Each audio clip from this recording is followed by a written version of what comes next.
오늘날도 주권능이 크시오니 전능하신 권능으로 병든 내 몸 고치시리.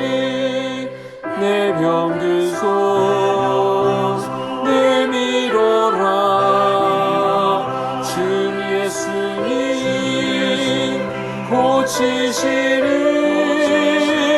내 병든 손 내밀어라. 주님 고치시리라.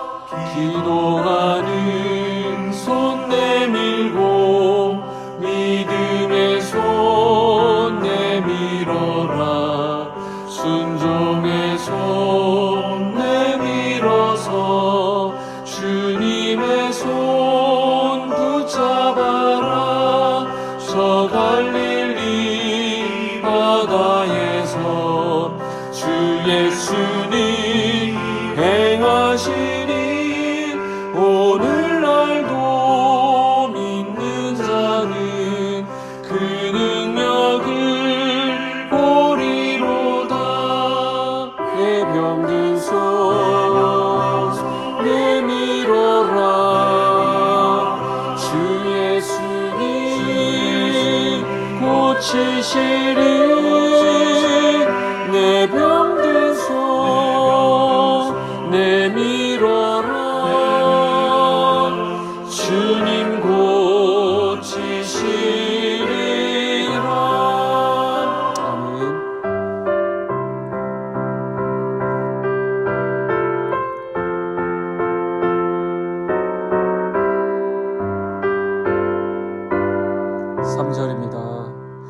모든 의심 물리치면 허약한 마음 사라지니 주를 믿는 마음으로 주님 앞에 손 내밀라.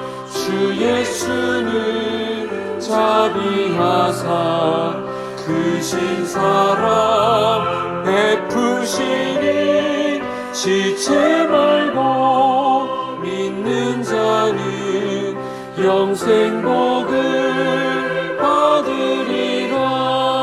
내 병든 손 내밀어라. 주 예수님 고치시리. 내 병든 손 내밀어라. 주님 고치시리라.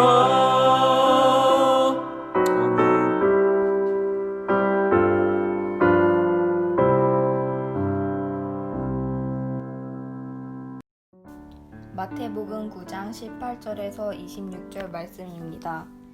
예수께서 이 말씀을 하실 때에 한 관리가 와서 절하며 이르되 내 딸이 방금 죽었사오나 오셔서 그 몸에 손을 얹어주소서. 그러면 살아나겠나이다 하니 예수께서 일어나 따라가심에 제자들도 가더니 12의 동안이나 혈루증으로 앓는 여자가 예수의 뒤로 와서 그 거둣가를 만지니 이는 제 마음에 그 거둣만 만져도 구원을 받겠다 함이라. 예수께서 돌이켜 그를 보시며 이르시되 딸아 안심하라. 네 믿음이 너를 구원하였다 하시니 여자가 그 즉시 구원을 받으니라. 예수께서 그 관리의 집에 가사 피리 부는 자들과 떠드는 무리를 보시고 이르시되 물러가라. 이 소녀가 죽은 것이 아니라 잔다 하시니 그들이 비웃더라.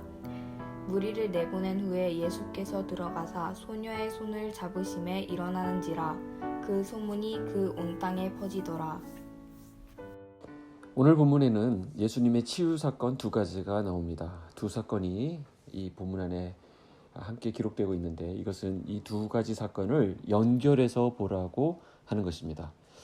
자, 먼저 사건에는 한 관리라고 기록된 사람이 예수님께 나옵니다. 누가복음 8장에 보면 그가 회당장이라는 것을 알게 되고요. 마가복음 5장에 보면 그의 이름이 야이로라는 것을 알 수 있습니다. 회당이라고 하는 것은 동네마다 있는 유대교의 집회 장소인데 회당장은 그곳의 관리 책임자입니다.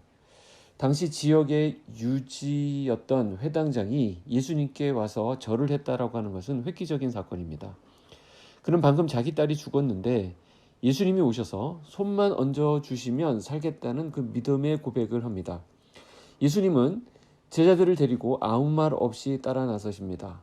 이때 가는 게 12해를 혈루증을 앓던 한 여인이 등장합니다.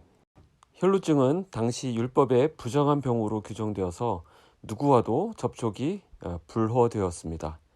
그래서인지 예수님 뒤로 와서 그 옷자락에 손을 댑니다.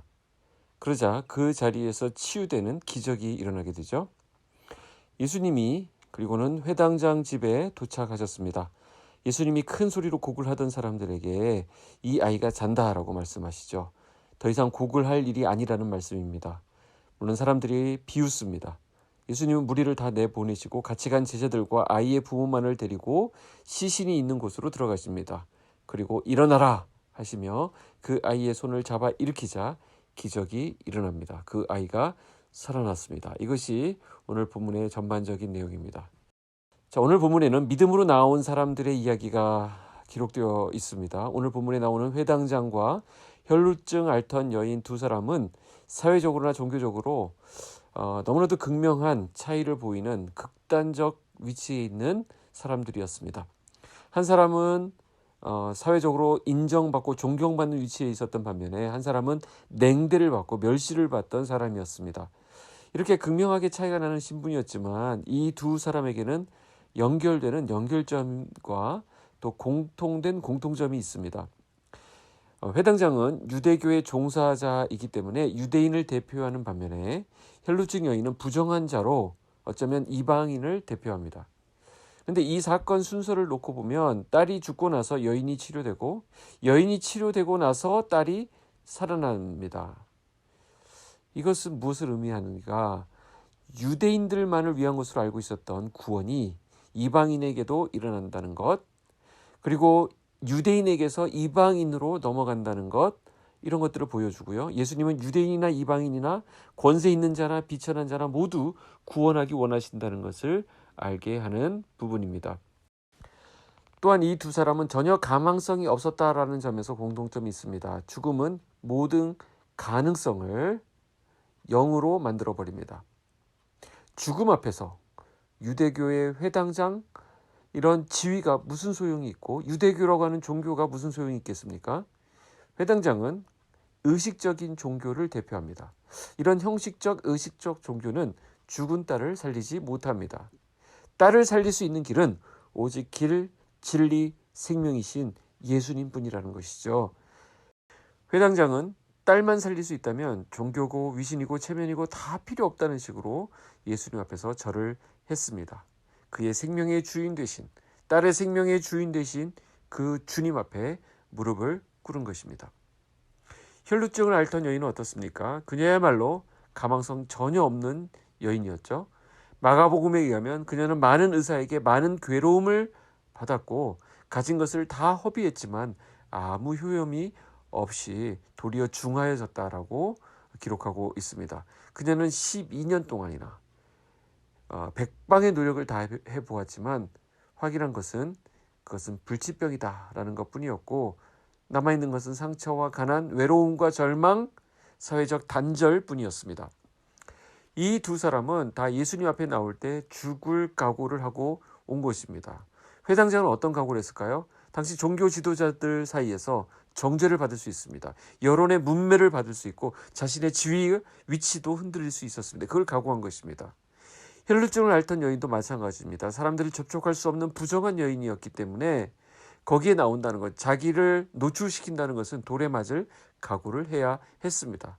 하지만 이들은 종교적으로도 의술로도 가망이 없었기 때문에 마지막 소망을 예수님께 걸고 죽을 각오를 하고 나온 것입니다.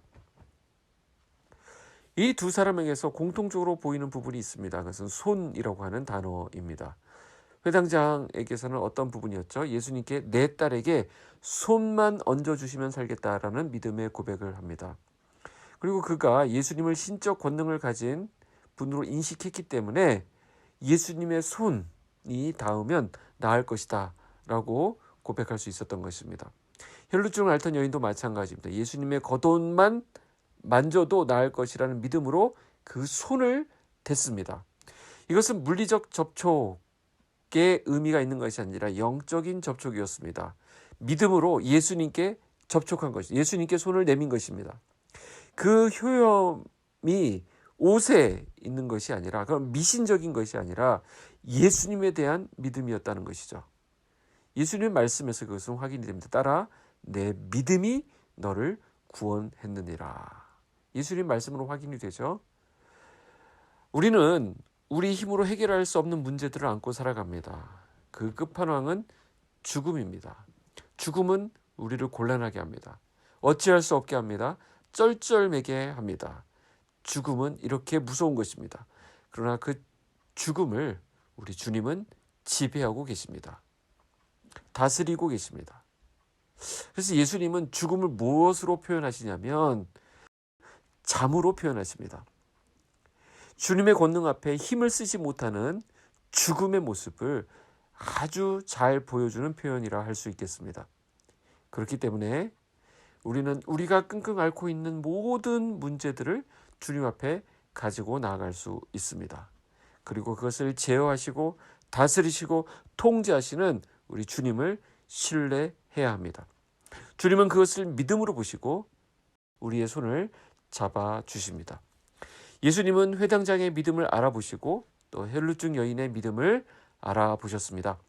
예수님이 회당장 집으로 가는 길에 무리가 에워싸고 밀치는 상황이 벌어졌습니다. 하지만 이때 무리 속에서 믿음으로 손을 뻗은 사람은 딱 한 명이었습니다. 그때 수많은 사람들이 예수님을 에워싸고 밀고 밀치면서 예수님께 손이 닿았을 것입니다.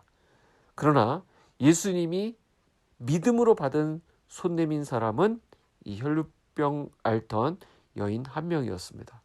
예수님의 능력은 그 한 사람에게만 흘러갔습니다. 그래서 무엇을 얘기합니까? 오늘날에도 수많은 사람들이 손을 뻗쳐서 도움을 요청합니다. 각자의 신에게. 심지어 하나님을 향하여 손을 내밀기도 하지만 예수님은 그 손이 정말 믿음의 손인지 정확히 알고 계신다라는 것입니다. 단순히 여럿이 툭툭 닿게 되는 그런 무리의 손길인지 아니면 믿음의 손길인지를 정확히 알고 가려내신다라는 것입니다. 우리 주님은 믿음으로 내미는 그 손길에 응답하십니다. 역대하 16장 9절 여호와의 눈은 온 땅을 두루 감찰하사 전심으로 자기에게 향하는 자들을 위하여 능력을 베푸시나니. 하나님은 오늘도 찾고 계신다는 것이죠. 주님은 지금도 찾고 계십니다. 주님의 눈길은 지금도 믿음으로 전심으로 자기를 찾는 자를 향해 있습니다. 그리고 그에게 그의 능력을 베푸십니다. 주님은 누가 자기를 향해 믿음으로 손을 내미는지 정확히 알고 계십니다. 주님 앞에 믿음으로 반응하는 저와 여러분 오늘 하루의 삶이 되기를 축복합니다. 기도하겠습니다. 하나님, 오늘 우리의 모든 문제들을 다스리시고 통제하시고 붙드시는 우리 주님을 바라보며 그 주님을 신뢰합니다. 하나님, 우리의 모든 문제도 주님에게 가면 아무것도 아니고 주님은 다 해결하실 수 있음을 믿습니다. 주님을 향하여서 우리의 믿음의 손을 내밉니다. 우리의 손을 잡아 주시옵소서. 우리 힘으로 할 수 없는 부분들이 있습니다. 그러나 우리 주님은 하실 수 있습니다. 우리의 연약한 손, 우리의 병든 손, 우리의 지친 손, 우리의 낙심 가운데 있는 손을 붙잡아 주셔서 다시금 일어설 수 있도록 오늘도 주님 주신 힘으로 살 수 있도록 함께하여 주시옵소서. 예수님의 이름으로 기도하옵나이다. 아멘.